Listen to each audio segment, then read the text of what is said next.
मज़ीद वीडियोस के लिए हमारा यूट्यूब चैनल सब्सक्राइब करें और बेल आइकन पर क्लिक करें। वाक़िफ़े इसरारे हकीकत हज़रत क़िबला साईं सैयद इकरामुल्लाह शाह ज़ीद मजदहू सनन खुलफ़ाए किराम उलमाए इज़ाम ऐं मुंहिंजा प्यारा दोस्तो बुज़ुर्गो भाइयो, सच ॻाल्हि इहा आहे त हिन सैयद सॻोरे खे ॾिसण जे लाइ मुंहिंजी दिलि में बि ख़्वाहिश ऐं तमन्ना रहंदी आहे।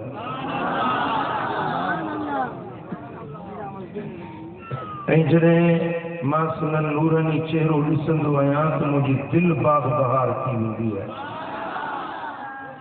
अल्लाह वारनि जी ज़ियारत इहा सआदत हूंदी आहे।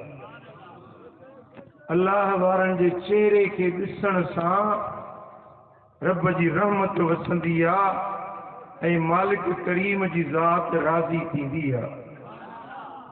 अल्लाह जे वलीअ जी निशानी इहा आहे जो उन जे चेहरे खे ॾिसण सां रब यादि अची वेंदो आहे। अल्लाह जो दोस्त, अल्लाह जो वली जंहिंखे रब नवाज़े, वो जंगल में वेहे तो जंगल में भी मंगल थी वेंदो आहे। अॼु हिन ज़मीन जी खुशनसीबी आहे, हिन ख़िते अर्दी जी खुशबख्ती आहे जो हिते अॼु अल्लाह अल्लाह चवण वारा, अल्लाह जे ज़िक्र करण वारा, क़ुरान जी तिलावत करण वारा अॼु हिन महफ़िल में हिन जाइ ते हाज़िर आहिनि। ऐं मूंखे ख़ुशी थी आहे हज़रत साईं जन हींअर ॿुधायो पिए त संदन इरादो आहे हिते मस्जिद ऐं आस्थाने पाक ठाहिण जो। तव्हां बि ख़ुशि थिया आहियो जी? कंहिंखे ख़ुशी थी आहे? सुभान अल्लाह। अल्लाह वारा वैरान पट वसाईंदा आहिनि, वैरान ज़मीनुनि ते वेंदा आहिनि त उते बि अल्लाह ताला रौनकूं ऐं बहारियूं पैदा करे ॾींदो आहे। हज़रत रोहिल फ़कीर रहमतुल्लाह अलैह टे मुरीद गॾु हुजनि, साईं जन सफ़र में वञनि पिया। कंहिं झंग खां गुज़रजो, कंडड़ी जो वण हुजे, कंडड़ी जो बूटो, कंडड़ी खां वेठी आहे उबतो कंडो हूंदो आहे।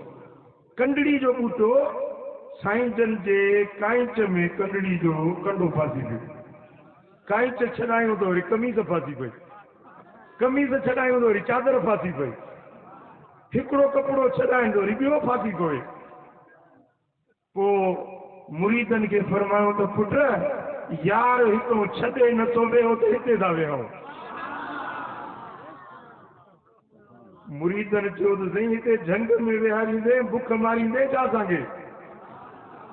पाण फरमायो तव्हांखे रुॻो पेट जी लॻल आहे, वेहो हिते था वेहूं, यार जी मर्ज़ी इहा आहे।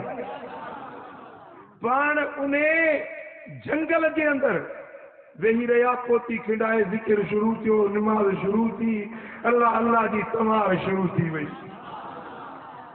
पुट जिते मिठे पाणी जो चिश्मो हूंदो आहे न, इंसान पखी जीत जानवर पंहिंजी उञ बुझाइण जे लाइ उन जाइ ते अची वेंदा आहिनि। हज़रत रोहिल रहमतुल्लाह अलैह उन जंग में वेही रहिया, मुरीद पोती खिंडाए वेठा, नफ़िल पिया पढ़नि, अल्लाह अल्लाह वेठा कनि। ख़ुदा जी कुदरत हिकिड़ो धनार हुजे, धनार, उनजी का ढकी गुम थी वई, ॻोल्हींदे ॻोल्हींदे उते अचे पहुतो।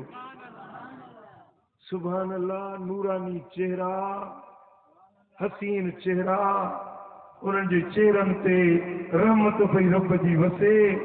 उन धनार वञी ॻोठ वारनि खे ॿुधायो, यार अल्लाह वारा जंग में ॾिसी आयो आहियां। ॻोठ वारनि जो ॿुधो त माण्हू आया साईं जी ज़ियारत जे लाइ, को बुसरी पचायूं खयूं पियो अचे, को मखण जो चाणो खयूं पियो अचे, को मानी खयूं पियो अचे, को कुकुड़ पचायूं रखियूं पियो खयूं अचे। मुरीदनि खे साईं फरमायो त खाओ। चओ पिया न छा खाईंदासीं झंग में? जैसे हेड़ा माल तो घर तो कोने में नसीब होया जेके जंग में था खाजा अल्लाह जा वलिया भली जंग भर में देने पर अल्लाह हो उनके उते भी रब उनकी संभाल लहंदो उते भी माण्हुनि जा मेला मची वेंदा आहिनि माण्हुनि चयो सिंपला ॻोठ हलो उते असां तव्हांजे लाइ मस्जिद ठाहियूं दरगाह ठाहियूं तव्हांजी ख़िदमत कयूं फरमाई न पुट हिन कंटड़ीअ खे छॾिणो न आहे हिते रहणो आहे यार जी मर्ज़ी आहे भला जीअं असांखे इजाज़त ॾियो त हिते तव्हांजे लाइ आस्थानो ठाहियूं दरगाह ठाहियूं मस्जिद ठाहियूं चई तव्हांखे इजाज़त आहे हाणे ॻोठ वारा को झंग पियो वढे को मन पियो ठाहे को मस्जिद पियो ठाहे फ़क़ीर अल्लाह जी इबादत में ख़ल्क़ ख़ुदा जी ख़िदमत करे पई थोरे ई वक़्त में मस्जिद बि ठही वई दरगाह बि ठही वई आस्थानो बि ठही वियो ज़िक्र जूं तवारूं बि जारी थी वियूं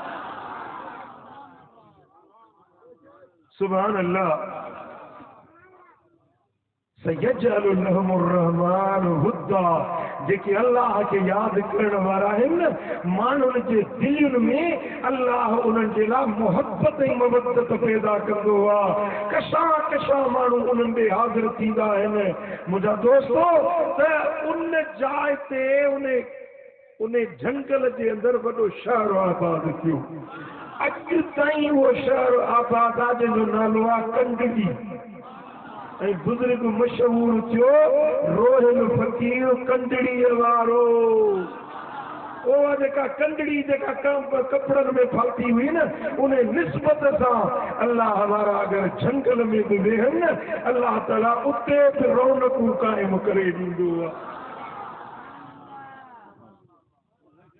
ॾाढी ख़ुशी थी आहे साईं जन ॿुधायो त हिन जाइ ते संदन इरादो आहे मस्जिद मुबारक ठाहिण जो आस्थाने पाक अॾण जो त हिन इलाइक़े वारनि जी ख़ुशि नसीबी आहे हिन ख़िते वारनि ते रब जी रहमत आहे जिते बि अल्लाह जे ज़िक्र वारा वेहंदा आहिनि जिते मालिक करीम खे यादि करण वारा वेहंदा आहिनि उन जाइ ते उन खिते जे मथां उन इलाइक़े जे मथां रब जूं रहमतूं वसंदियूं आहिनि नूर वसंदो आहे ऐं उन्हनि अल्लाह वारनि जे सदके रब अज़ाब टारे छॾींदो आहे उन इलाइक़े तां आफ़तूं शामतूं वापसि खणाए वठंदो आहे हदीस कुदसी रब ज़ुल जलाल फरमायो इन्नी लअहम लिअहलिल अर्द बलाउन फइज़ा नज़रतु इला उम्मार बुयूती तुरद्दु अज़ाबी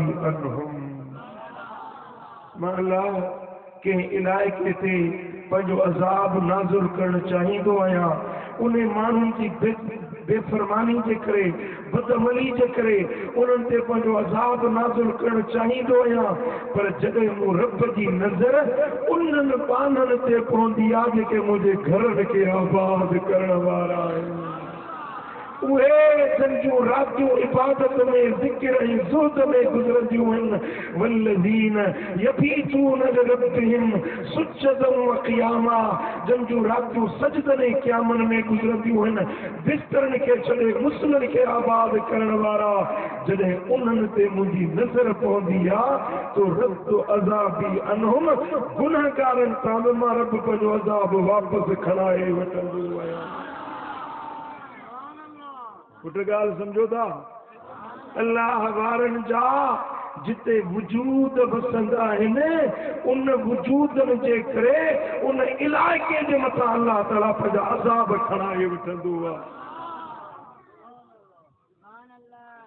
भाइरो दोस्तो तव्हांजे लाइ ही सैयद आले रसूल मदीने वारे साईं जो बचड़ो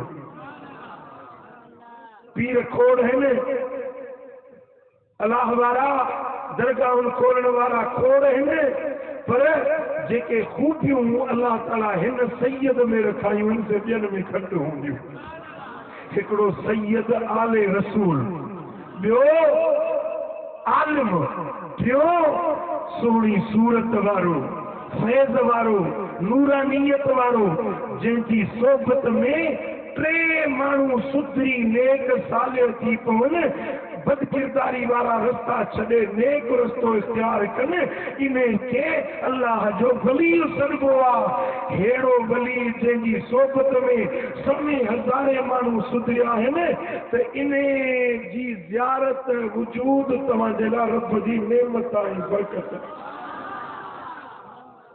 भला जे हिते मस्जिद ठाहे त पोइ तव्हां बि उन में ख़िदमत में शरीक थींदव। घटि था हथ खणो, नियत में रोलो अथव छा? ॿुधायो अल्लाह जो घर ठहे, अल्लाह वारे जो आस्थानो ठहे, जंहिंखे रब माली तौफ़ीक़ ॾे माली ख़िदमत करे, जंहिंखे जानी रब तौफ़ीक़ ॾे जानी ख़िदमत करे। अगरि कंहिं हिकिड़ी तगारी खणी बि ख़िदमत में हिसो वरितो, इहो इन्नल्लाह ला युदीउ अजरल मोहसिनीन, नेकी करण वारे जो रब ज़रड़ो बि ज़ायो न कंदो आहे।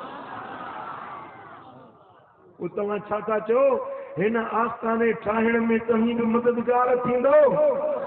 रब मज़ीद वीडियोज़ के लिए हमारा यूट्यूब चैनल सब्सक्राइब करें और बेल आइकन पर क्लिक करें।